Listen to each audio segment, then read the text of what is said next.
IBomma Ravi police custody petition పై మరి కాసేపట్లో తీర్పు రానుంది. మరోసారి రవిని కోర్టులో హాజరుపరిచారు హైదరాబాద్ సైబర్ క్రైమ్ పోలీసులు. మరో కేసులో పీటీ వారెంట్ వేశారు. ఇంకో కేసులో 14 రోజుల జ్యుడిషియల్ రిమాండ్ విధించింది నాంపల్లి కోర్టు. ఈ మంది రవిపై 5 కేసులు నమోదు చేశారు సైబర్ క్రైమ్ పోలీసులు. 2 కేసుల్లో కోర్టు రిమాండ్ విధించగా మిగిలిన 3 కేసులపై కూడా పీటీ వారెంట్ వేయబోతోంది సైబర్ క్రైమ్.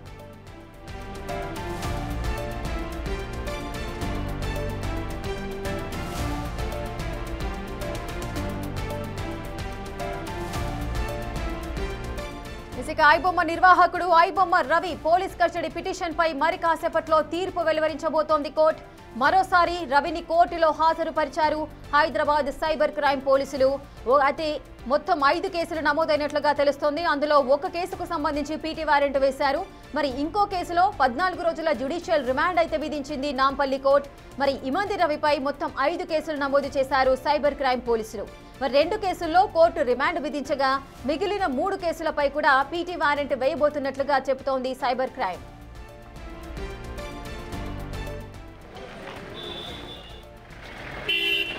రవి ఏమని చెప్తావా? రవి ఏమైనా చెప్పాలనుకుంటున్నావా? రవి రవి ఏమైనా చెప్తావా? రవి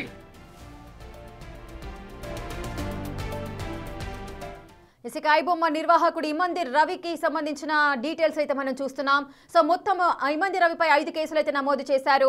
3 కేసులపై పీటీ వారెంట్ వేయబోతున్నట్లుగా తెలుస్తోంది సైబర్ క్రైమ్. మరి ఏం జరుగుతోంది ఈ కేసులో, దీనికి సంబంధించిన పూర్తి డీటెయిల్స్ మా ప్రతినిధి అనిల్ అందిస్తారు. అనిల్, మొత్తం ఇమంది రవిపై ఎన్ని కేసులు నమోదయ్యాయి? 5 అని చెబుతున్నారు. సో ఎటువంటి సెక్షన్స్ విధించారు? ఏం జరగబోతోంది ఈ కేసులో? ఎస్ రేఖ, ఇమ్మంది రవికి సంబంధించి ఐబొమ్మ నిర్వాహకుడైనటువంటి ఇమ్మంది రవి కేసులో కీలక మలుపు తిరిగిందని చెప్పాలి. ఇప్పటి వరకు ఒక కేసులో అతన్ని అరెస్ట్ చేయడం జరిగింది. అదేవిధంగా 14 రోజులు రిమాండ్ కూడా విధించారు. అయితే మరో కేసు విషయంలో ఈరోజు నాంపల్లి కోర్టులో సైబర్ క్రైమ్ పోలీసులు అయితే ఆయనకు సంబంధించి వివరాలు అయితే తెలుసుకున్నారు. అదేవిధంగా అతన్ని జ్యుడిషియరీకి సంబంధించి కూడా ఆయన ముందుంచారని చెప్పాలి. అయితే ముందుంచిన క్రమంలోనే అతనికి 14 రోజులు రిమాండ్ విధిస్తూ కూడా నిర్ణయం తీసుకుంది, తీర్పు ఇవ్వడం జరిగింది కోర్టు. ఇందులో భాగంగానే ఈ రోజు 14 రోజుల సంబంధించి కూడా తీర్పు ఇవ్వడంతో అతనికి రిమాండ్ అయితే విధించడం జరిగింది. ముఖ్యంగా ఇప్పటికే ఒక కేసులో ఉన్నటువంటి ఇమ్మంది రవి ఆ కేసులో భాగంగా 14 రోజులు అతనికి రిమాండ్ విధించిన నేపథ్యంలోనే అందులో భాగంగానే ఈ రోజు 5 రోజుల పాటు, అంటే 5 నుంచి 7 రోజుల పాటు కస్టడీకి ఇవ్వాలని చెప్పేసి సైబర్ క్రైమ్ పోలీసులు కేసు వేయడం జరిగింది. దానికి సంబంధించిన పిటిషన్ కూడా వేశారు నాంపల్లి కోర్టులో. కానీ దానికి సంబంధించి ఈ రోజు ఆర్డర్ రావాల్సి ఉండగానే కొత్తగా తాజాగా మరో కేసు విషయంలో, అంటే దాదాపు 5 కేసులు అతని పైన ఉండగా ఈ రోజు 2వ కేసులో భాగంగా అతని పైన అయితే అరెస్ట్ వారెంట్ విధించింది. అరెస్ట్ వారెంట్ లో భాగంగా నాంపల్లి కోర్టు ముందు హాజరుపరచడం జరిగింది. హాజరుపరిచిన వెంటనే దానికి సంబంధించి కోర్టు కూడా తీర్పు ఇచ్చింది, 14 రోజులు రిమాండ్ విధిస్తుంది. అయితే ఇప్పటికే ఈ 14 రోజులు గడవక ముందే మరో 14 రోజులు రిమాండ్ అయితే అతనికి విధించడం జరిగింది. కాబట్టి మొత్తం 5 కేసులు అతని పైన నమోదు కాగా 2 కేసుల నేపథ్యంలో ప్రెజెంట్ అయితే అతనికి సంబంధించి రిమాండ్ అయితే విధించడం జరిగింది. మొదటి కేసులో 14 రోజులు రిమాండ్ విధించిన అనంతరం ఈ రోజు 2వ కేసులో అతనికైతే 14 రోజులు రిమాండ్ విధించింది. అయితే దీనికి సంబంధించి ఇప్పటికే ఇమ్మంది రవి విషయాల్లో పలు కీలక విషయాలు తెలుసుకునేందుకు ఇప్పటికే 5 రోజుల పాటు అతన్ని విచారించిన విషయం తెలిసిందే. విచారించిన నేపథ్యంలో అతని నుంచి కీలక సమాచారం సేకరించారు. అయితే కొన్ని విషయాలలో అతను జవాబు చెప్పకపోవడం, కొన్ని విషయాలలో అతను సమాచారం ఇవ్వకపోవడంతో, సమాధానం ఇవ్వకపోవడంతో మరోసారి విచారణకి అంటే విచారించాలని చెప్పేసి కస్టడీ కోరుతూ వాళ్ళైతే పిటిషన్ దాఖలు వేయడం జరిగింది సైబర్ క్రైమ్ పోలీసులు. పిటిషన్ వేసిన అనంతరం నిన్న దానికి సంబంధించిన విచారణ కూడా కొనసాగింది. విచారణ తర్వాత ఈ రోజు దానికి సంబంధించిన ఆర్డర్ అయితే హైకోర్టు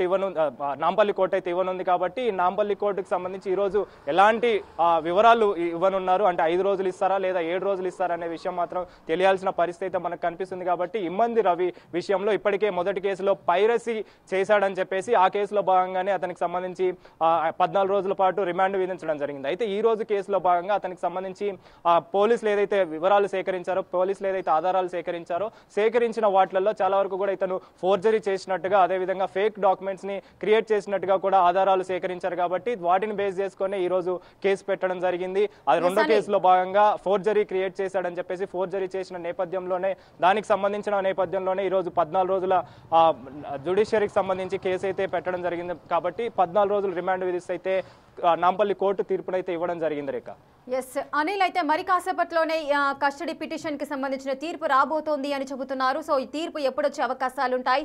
మొత్తం 5 కేసులు అని చెబుతున్నారు. ఈ 5 కేసులు కూడా బెయిలబుల్ కేసులా, నాన్ బెయిలబుల్ కేసులా?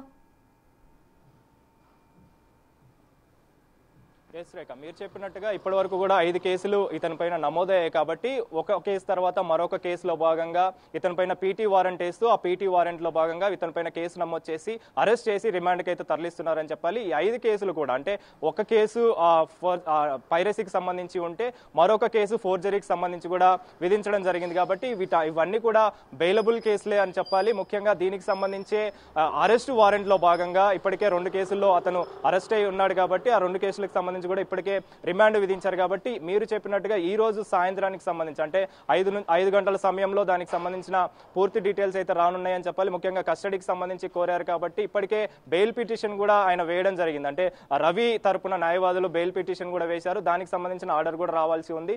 అదే విధంగా దీనికి సంబంధించి కస్టడీ ఏదైతే ఆ 7 రోజుల పాటు కస్టడీ కోరాడో ఆ 7 రోజుల పాటుకు సంబంధించి కూడా ఈ రోజు ఆర్డర్ అయితే రానుంది. ఆ ఆర్డర్ లో భాగంగా 5 రోజులు ఇస్తారా లేదా 7 రోజులు ఇస్తారా అనే విషయం కూడా తెలియాల్సిన పరిస్థితి అయితే ఉంది. ఇప్పటికే సైబర్ క్రైమ్ పోలీసులు 5 రోజుల పాటు ఆయన్ని మొదటిగా విచారించిన నేపథ్యంలో ఆ కస్టడీలో భాగంగా చాలా వరకు కూడా తను జవాబు దాటవేయడం, సమాధానాలను ఇవ్వకపోవడం ఇవన్నీ కూడా చేశాడు. కాబట్టి మరోసారి కీలక సమాచారం సేకరించేందుకు గాను, దానికి సంబంధించిన సమాధానాలు సేకరించేందుకు గాను, ఆధారాలు సేకరించేందుకు గాను తన దగ్గర నుంచి పూర్తి వివరాలు తెలుసుకునేందుకైతే ప్రయత్నించే భాగంలోనే మరోసారి కస్టడీకి కోరిన విషయం తెలిసిందే. కాబట్టి దానికి సంబంధించిన ఆర్డర్ ఈ రోజు సాయంత్రం 5 గంటల లోపు అయితే ఖచ్చితంగా వచ్చే అవకాశం ఉంది. ఆ వచ్చిన తర్వాత తన్ని కస్టడీకి తీసుకొని మరిన్ని వివరాలు తెలుసుకునేందుకు, మరింత సమాచారం తెలుసుకునేందుకు, ముఖ్యంగా ఈ పైరసీ వ్యవహారంలో ఇతను ఒక్కడే ఉన్నాడా లేదా ఇంకెవరైనా ఉన్నారా అనే కోణంలో అందులో భాగంగానే కస్టడీ కోరనుంది. కాబట్టి మరి దానికి సంబంధించిన వివరాలు, దానికి సంబంధించిన కస్టడీకి అయితే కోరనున్న విషయం తెలిసిందే. దానిలో భాగంగానే మరి కస్టడీకి ఇస్తే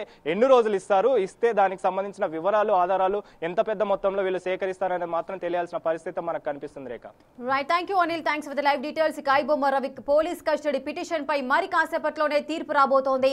మరోసారి రవిని కోర్టులో హాజరుపరిచారు హైదరాబాద్ సైబర్ క్రైమ్ పోలీసులు. కానీ ఒక కేసుకి సంబంధించి కూడా పీటీ వారెంట్ వేశారు. ఇంకో కేసులో 14 రోజుల జ్యుడిషియల్ రిమాండ్ అయితే విధించింది. మరి కస్టడీ 7 రోజులకు అయితే పోలీసులు కోరారు. మరి 7 రోజులు కస్టడీకి ఇస్తారా రవిని, లేదంటే 5 రోజులు ఇస్తారా అనేది తెలియాల్సిన పరిస్థితి ఉంది.